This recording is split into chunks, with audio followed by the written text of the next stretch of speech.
निमल ने शरारत से अपने कान पकड़े और तेज कदमों से उसकी जाने बढ़ने लगी। सॉरी सॉरी यार, वो दरअसल बाहर निकलते वक्त मॉम ने मुझे देख लिया था, तो उन्हें मुतमईन करने में जरा देर हो गई। तुम्हारा हर बार का यही मसला है, मुझे तो फौरन आने का हुक्म सादर कर देती हो और जब मैं पहुंच जाता हूं तो खुद घर से निकलने का नाम ही नहीं लेती। शावेज ने हल्की सी उकताहट के साथ शिकवा किया। अच्छा, ऐसा कभी हुआ है कि तुम आओ और मैं तुमसे मिलने ना निकलूं? हाँ, थोड़ी देर जरूर हो जाती है, लेकिन मैं तुम्हारा ये इंतजार कभी जाया नहीं जाने देती।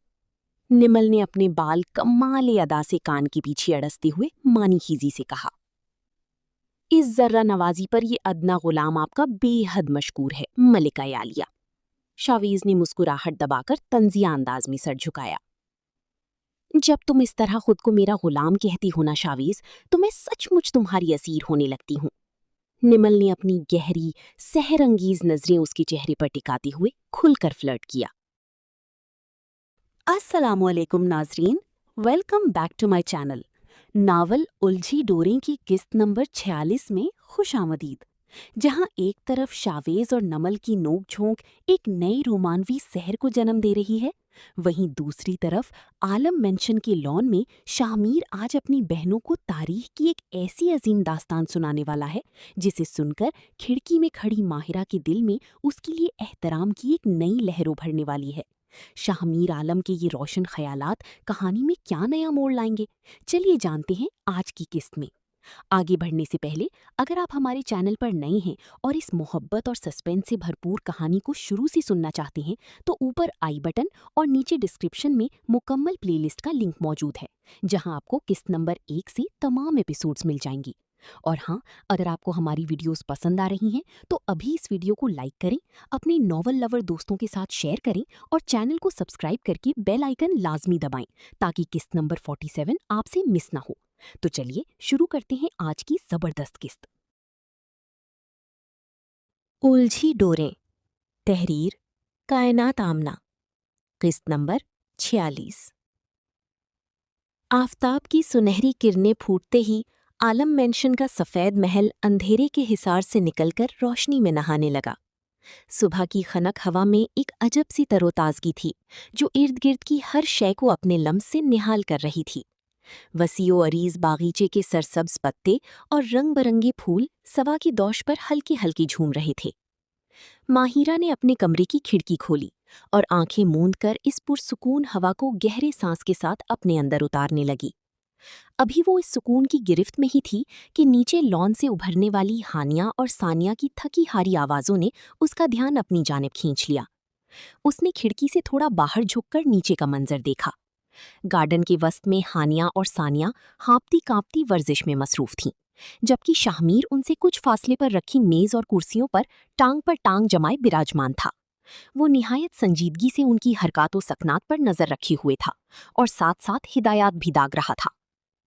हानिया, तुम्हारे हाथ तुम्हारी पाँव को नहीं छू रहे। शाहमीर की तंबीही आवाज गूंजी। ब्रो, मैं कोशिश कर रही हूं लेकिन हाथ पाँव तक पहुंच ही नहीं पा रहे। हानिया ने बुरी तरह हाँपते हुए जवाब दिया। अच्छे से झुकोगी तो ही पहुंचेंगे ना। शाहमीर ने सख्त लहजे में तंज का तीर चलाया। मुझसे इससे ज्यादा नहीं झुका जाता, मेरी कमर में दर्द हो जाएगा। हानिया ने बेजारी से कमर पर हाथ रखते हुए दुहाई दी। 1-2 दिन दर्द होगा, फिर कमर को भी आदत हो जाएगी। शाहमीर ने उसकी फरियाद को यकसर रद्द कर दिया। हानिया ने गुस्से से उसे घूरा तो शाहमीर ने उसे दुगनी सख्ती से घूरते हुए तंज किया। देखो सानिया, कितने अच्छे से कर रही है, और एक तुम हो कि तुम्हारे नखरे ही खत्म होने में नहीं आते। अब बिना किसी चूं चरा के वर्जिश जारी रखो, वरना गार्डन के 10 चक्कर लगवाऊंगा। इस धमकी पर हानिया मुंह बनाती हुई दोबारा वर्जिश की तरफ मुतवज्जे हुई। अब शाहमीर ने उन्हें अगला स्टेप बताया।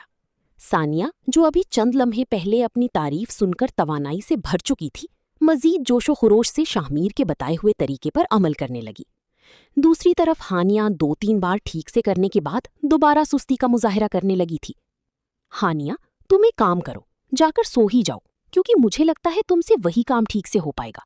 बल्कि अगर तुम कहो तो मैं यहीं लॉन में तुम्हारा बिस्तर लगवा दूं। शाहमीर ने उसे टोकते हुए गहरा तंज किया। यस ब्रो, ये हुई ना बात।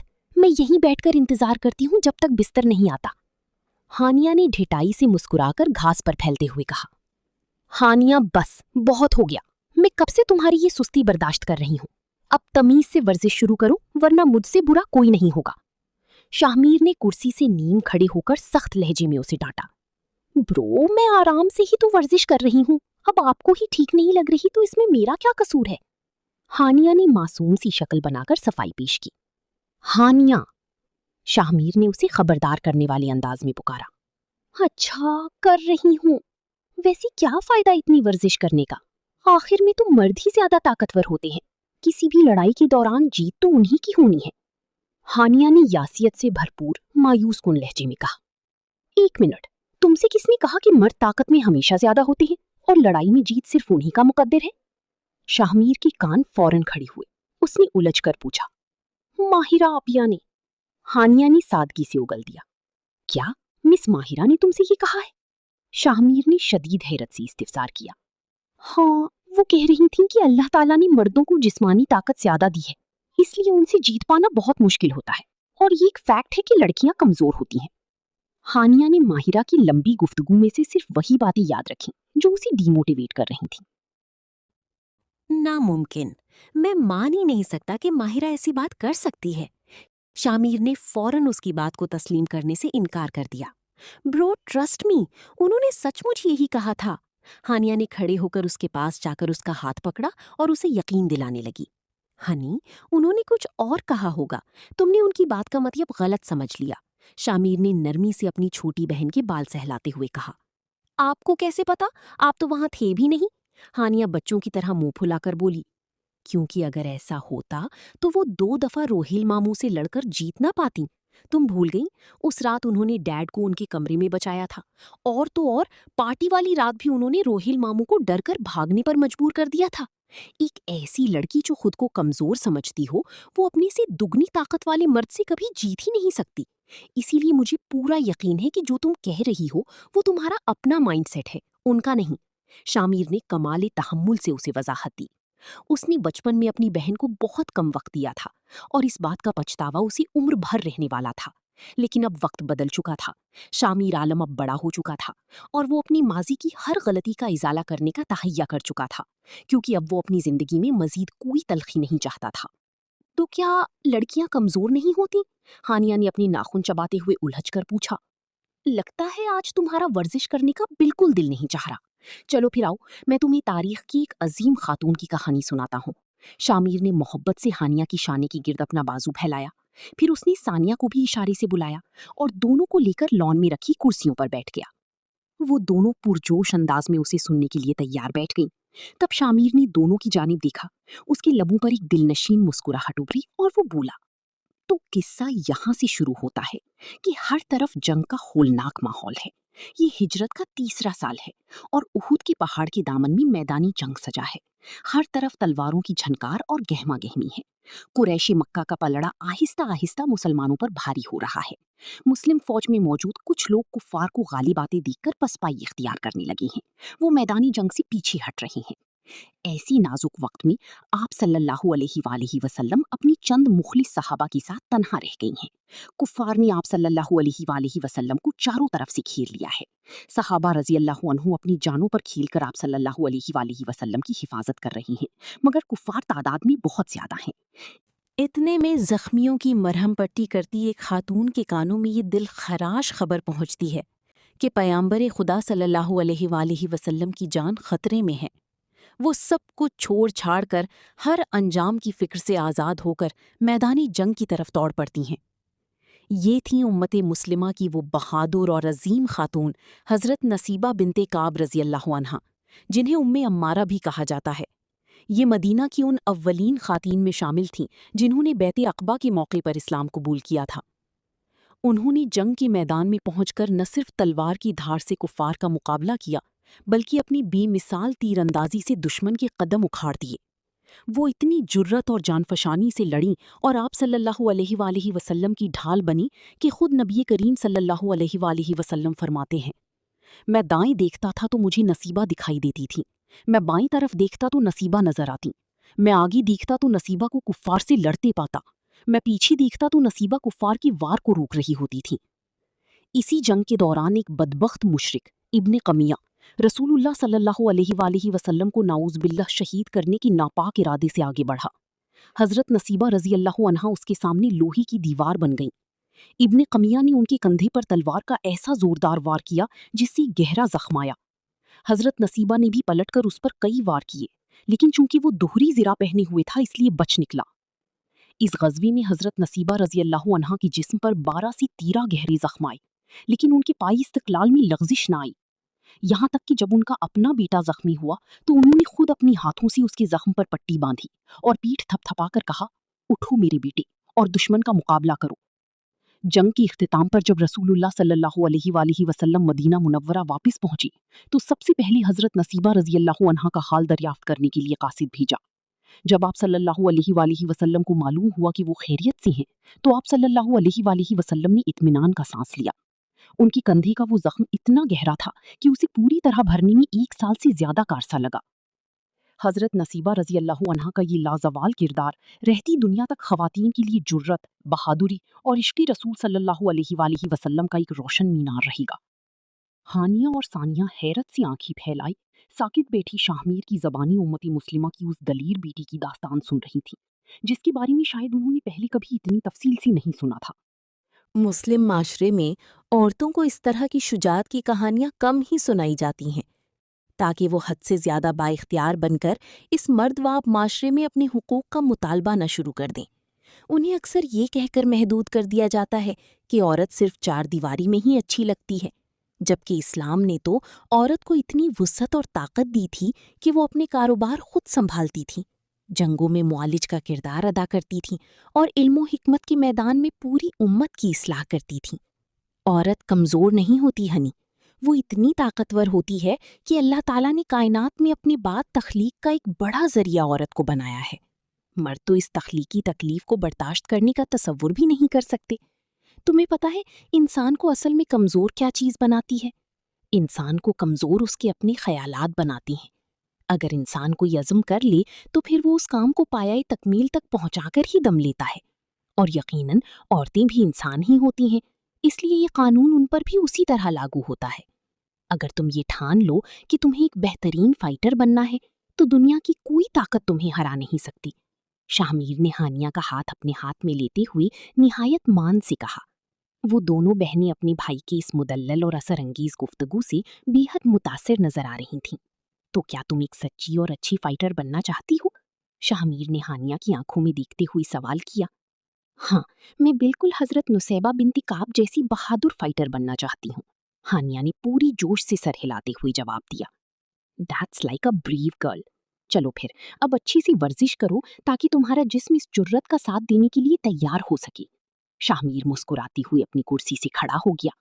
हानिया इस बार एकदम चाकू चौबंद होकर खड़ी हुई और वापस अपनी जगह पर आकर शाहमीर का बताया हुआ स्टेप पूरी लगन से करने लगी। सानिया भी उसका बदला हुआ जोश देखकर मुस्कुराई और पूरी एनर्जी के साथ उसका साथ देने लगी। शाहमीर अब हर थोड़ी देर बाद नई स्टेप सिखाती हुई उनका हौसला बढ़ा रहा था। इधर खिड़की के पास खड़ी माहिरा ये सब देख और सुन चुकी थी। शाहमीर की इन सुलझे हुए और रोशन ख्यालात को जानकर उसके दिल में शाहमीर के लिए एहतराम की एक नई लहर उभरी थी।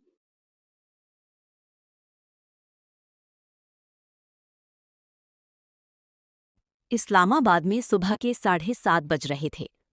गर्मियों की इस शुरुआती सुबह में हर तरफ सुनहरी धूप का राज हो चुका था।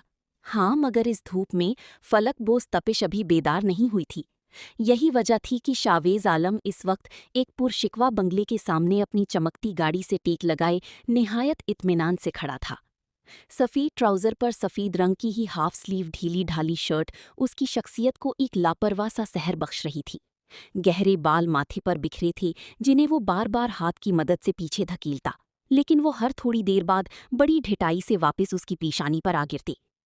शावीस ने अपने बाएं हाथ की कलाई घुमाई और ब्रांडेड घड़ी पर वक्त देखने लगा। उसे इस जगह इंतजार करते हुए पूरे 15 मिनट बीत चुके थे।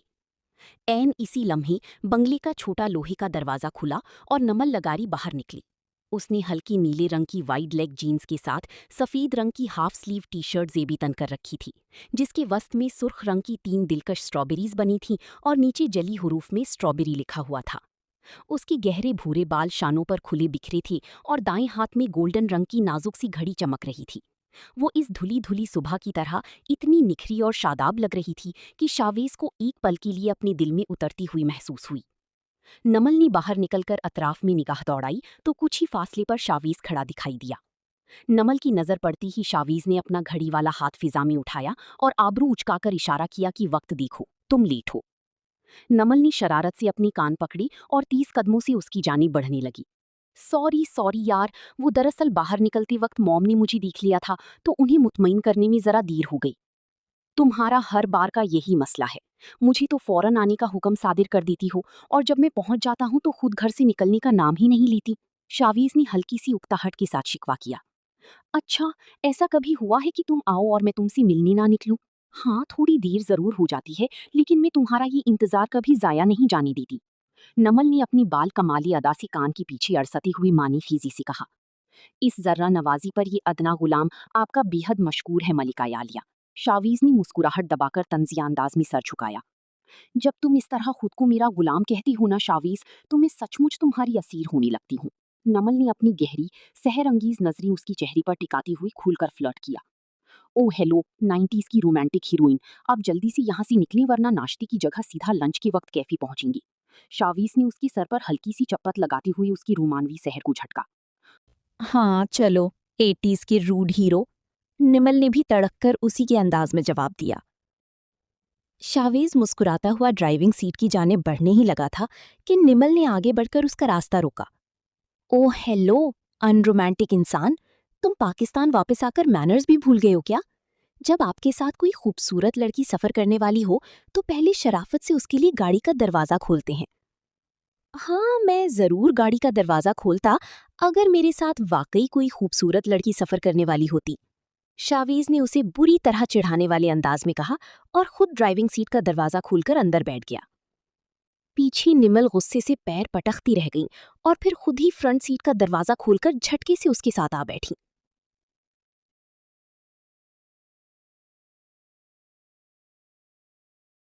سورج نے آہستہ آہستہ اسلام آباد کو مکمل طور پر اپنے تپتے ہوئے حصار میں لے لیا تھا۔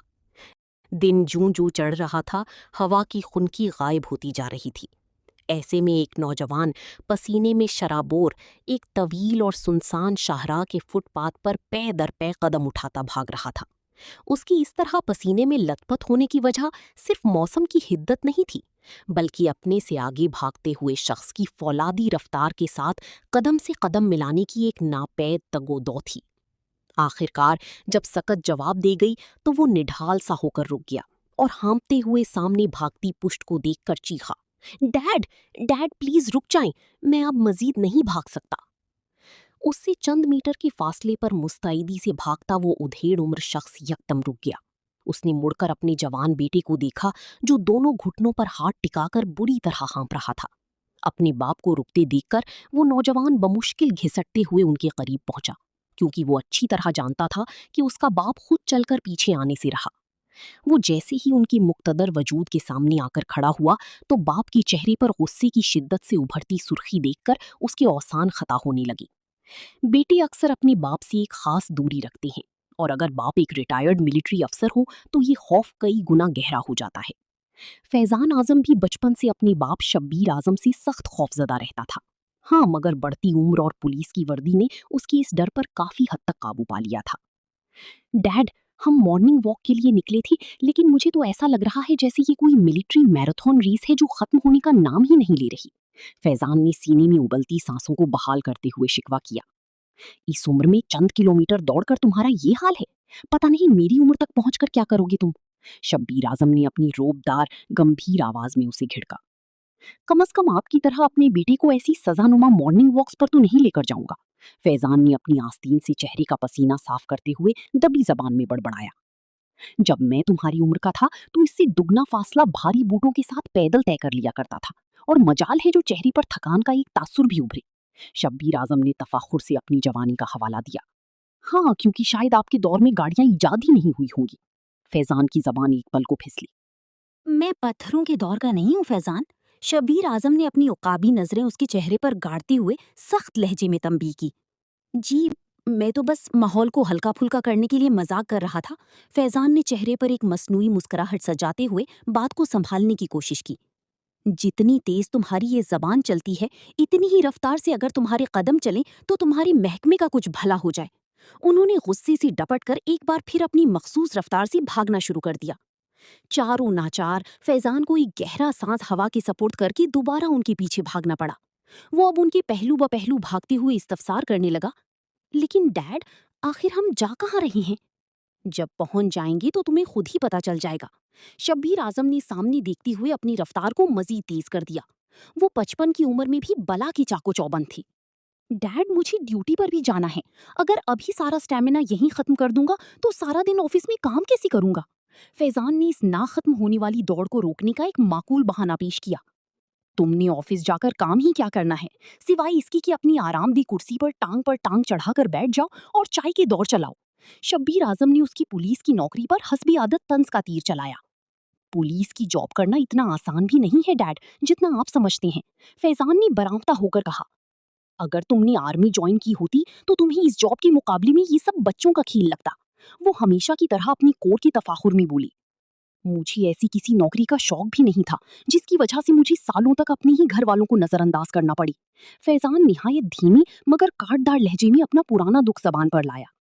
लेकिन उस आर्मी ऑफिसर की तेज कानों ने उसकी जुमले की तपिश को महसूस करने के बावजूद उसे सुनकर अनसुना कर दिया था। वो हमेशा से उसकी हर जायज शिकवी को इसी तरह सर्द महरी से नजरअंदाज कर दिया करती थी। थोड़ी देर मजीद इसी खामोश रफ्तार के साथ भागने के बाद शब्बीर आजम एक आलीशान बंगले के वसीओ अरीज आहनी गेट के सामने जाकर रुक गए, जिसके साथ दीवार पर संगी मरमर की एक नफीस तख्ती पर आलम मेंशन जली हुरूफ में कुंदा था। गेट पर तैनात सिक्योरिटी गार्ड ने उन्हें देखते ही चौकन्ना होकर एक जानदार सल्यूट मारा, क्योंकि वो उन्हीं की सिक्योरिटी एजेंसी का मुलाजिम था। शब्बीर आजम ने उसकी सलाम का जवाब सर की हल्की सी जुम्बिश से दिया और अंदर की जानिब बढ़ गई, जबकि उनके पीछे हाँपता हुआ फैजान जब वहां पहुंचा तो उस अजीमो शान महल नुमा बंगले को देखकर गहरी सोच में डूब गया। क्या हम माही से मिलने यहाँ आए हैं? हाँ। तो नाजरीन, आखिर शब्बीर आजम अपने बेटे फैजान को लेकर आलम मेंशन क्यों पहुंचे हैं? क्या उनका मकसद वाकई माहिरा से मिलना है, या इस दौरे के पीछे कोई गहरा खानदानी राज छुपा है? शावेज और नमल की ये खूबसूरत सुबह क्या मोड़ लेगी? अपनी राय का इजहार नीचे कमेंट सेक्शन में लाजमी कीजिएगा, क्योंकि आपके कमेंट्स पढ़ना मुझे बहुत अच्छा लगता है। अगर आपको आज की ये किस्त पसंद आई है तो वीडियो को लाइक करना मत भूलिएगा, और अगर आपने अभी तक पिछली अक़सात नहीं देखी तो स्क्रीन पर नजर आने वाली प्लेलिस्ट पर क्लिक करें और पूरी कहानी का मजा लें। बहुत जल्द मिलते हैं किस्त नंबर 46 के पार्ट 2 के साथ। तब तक के लिए अल्लाह हाफिज और अपना बहुत ख्याल रखिएगा।